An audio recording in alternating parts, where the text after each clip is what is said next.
Some films arrive not just as entertainment, but as cultural events. Roland Emmerich's 2012 was one of those films. Released in 2009 at the height of the Mayan calendar doomsday craze, the movie promised audiences an earth-shattering blockbuster that would capture the anxieties of an entire era. On paper, the ingredients were there: a massive budget, a star-studded cast, and a filmmaker already crowned the master of disaster. What followed was a critical drubbing, mixed audience reception, and one of the most polarizing blockbusters of its decade. And yet, against all odds, 2012 earned a passionate defense from none other than Stephen King, proving that even a film widely labeled a disaster has its champions.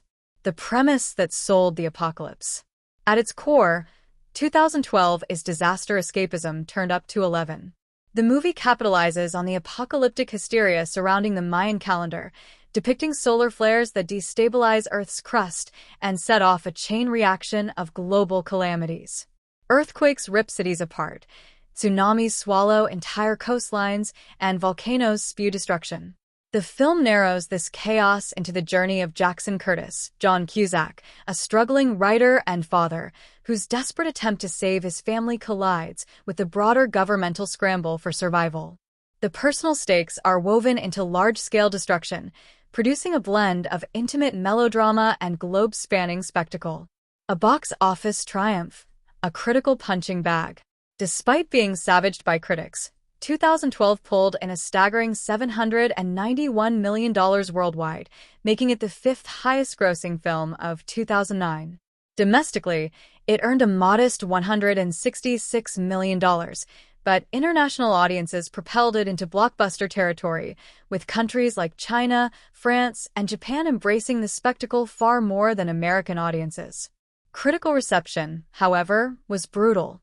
The film sits at just 40% on Rotten Tomatoes, with many reviewers condemning its bloated runtime and cliché-ridden script. Rolling Stone's Peter Travers went as far as comparing it unfavorably to Transformers: Revenge of the Fallen, calling it mind-numbing, soul-sucking stupidity. For many, 2012 was the epitome of big, loud, and empty cinema. Stephen King's surprising endorsement. While most critics dismissed the film, horror legend Stephen King came to its defense.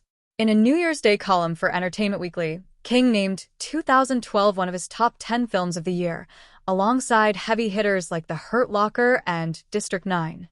Slotting it in at number 10, King acknowledged the film's campy nature, but praised its throwback spirit to 1970s disaster flicks like The Towering Inferno.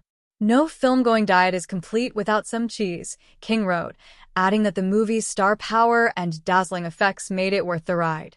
His unapologetic stance, "You got a problem with that?" perfectly captured his willingness to embrace popcorn entertainment without shame. Roger Ebert joined the defense. King wasn't alone in his appreciation.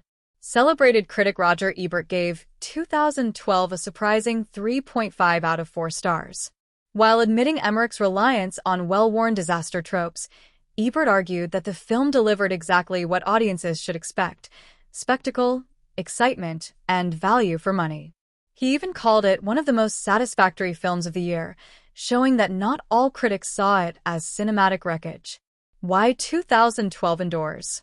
16 years later, 2012 remains a strange artifact of its time, a movie tied as much to a global cultural obsession as it is to Hollywood blockbuster excess. It's unlikely to ever receive a critical reappraisal, but its over-the-top destruction and apocalyptic tones still have their place in the disaster genre. For some, like Stephen King, the movie represents pure, unapologetic entertainment. Whether you see it as a catastrophic misfire or a guilty pleasure, 2012 is impossible to ignore. It captured the fears of a generation, thrilled global audiences, and, at least in the eyes of its most high-profile defenders, proved that even the cheesiest popcorn flicks deserve a little love.